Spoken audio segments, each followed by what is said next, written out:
Hello everybody, welcome back to my channel. Today I have a book review for you of Mansfield Park by Jane Austen. So if you haven't read Mansfield Park before, it's the story of Fanny Price. She is sent off to live with rich relations, her aunt, uncle, cousins at Mansfield Park, as is quite usual at the period of, when this was written, early 1800s, to go and live with rich relations. It's about growing up, and then when she's of age, about courtship, and of course, because it's Jane Austen, relationships. I remember when I went to Bath, I went to the Jane Austen Centre, and the tour guide spoke to us about how much, we all loved Pride and Prejudice. That was a given. But he also spoke to us and he asked us who'd read Mansfield Park and what they thought about it, and the room really did have mixed feelings. And now I've read it, I can see why. I think the biggest issue with Mansfield Park is the character of Fanny. Fanny is not, she's not the intellectual Lizzie. She is not the bold Emma. She is not the do what your heart tells you Mary Ann. She is a character that really does sit back on the sidelines. She's very meek, she's very timid, she's quite subdued. There are periods in this book when you're kind of reading it and it feels like you're kind of not reading Fanny participating in conversations. You're reading, Fanny observing conversations going on. And to be honest, I'm a little bit gutted about that. I wanted Fanny to kind of open up a bit.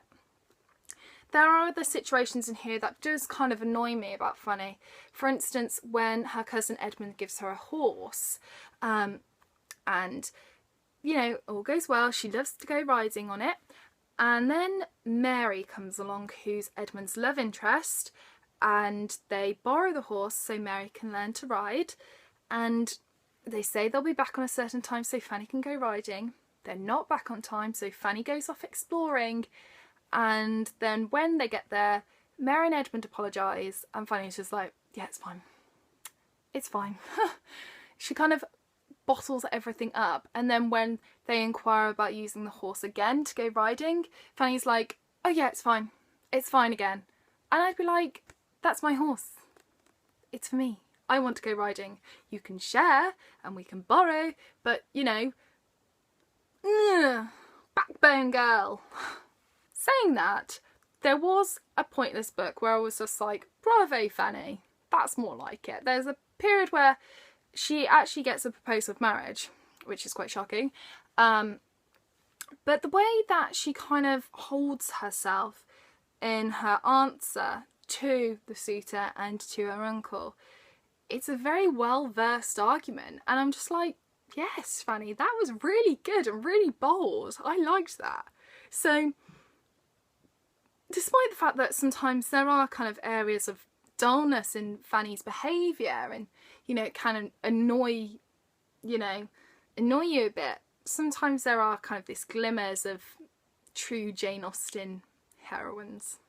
I don't think it matters that Fanny's not, the boldest of characters and the most traditional Jane Austen heroines, because there are some fantastic characters within the pages of this book.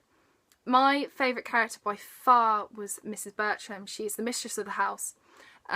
She is the mother to Fanny's cousins, and she is hilarious.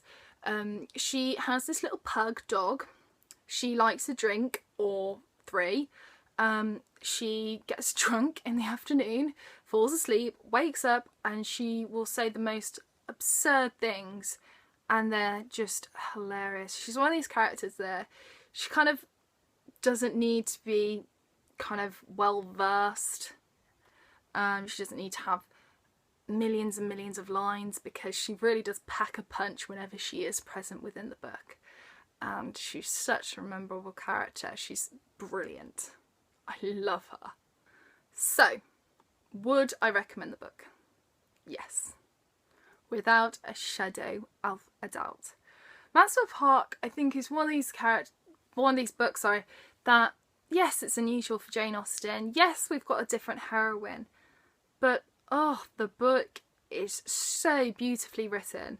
The story is, it's kind of typical Jane Austen story, this kind of typical romance, but it's witty, it's funny. I actually was sat reading this and I was laughing out loud, and I've never really done that much before. I mean, I've done it with Pride and Prejudice, I laughed, and I do it with my Jeeves and Worcester and things like that, but with Mansfield Park, some book that you think, oh, it's got a bit of a funny heroine, but surprisingly it's hilarious. It's also beautifully written, and it's one of these books that I couldn't put it down. I actually read this book over about 2.5 weeks, which may seem like a long time to read, you know, a 400-page book, but honestly, I truly appreciated every single word, every single sentence. I truly loved it and adored it, and if I show you my copy, you can tell how much I loved it. So it's dog-eared, it's coming apart, you know, it's all cracked, and my book can do this, and if people know English books, they don't do that. That's how much I loved it. I was in one of these moments where I was sat on the sofa and I had it curled around like this, and I was just truly entwined in it, and it's lovely. I don't think you need a really kind of strong heroine all the time in these Jane Austen books to make a fantastic novel, and if any book's going to show that, it's definitely this one. So maybe I've kind of turned you off it, I hope I haven't, but maybe I've convinced some of you to go and pick this up because I love it. I will leave a link for this copy down in the description bar below. Let me know if you've read it, let me know what you think of it. If you didn't like it, why? And I love talking to you guys, so hopefully we can have a little conversation down in the comments down below. I shall see you soon for the next video. Take care for now.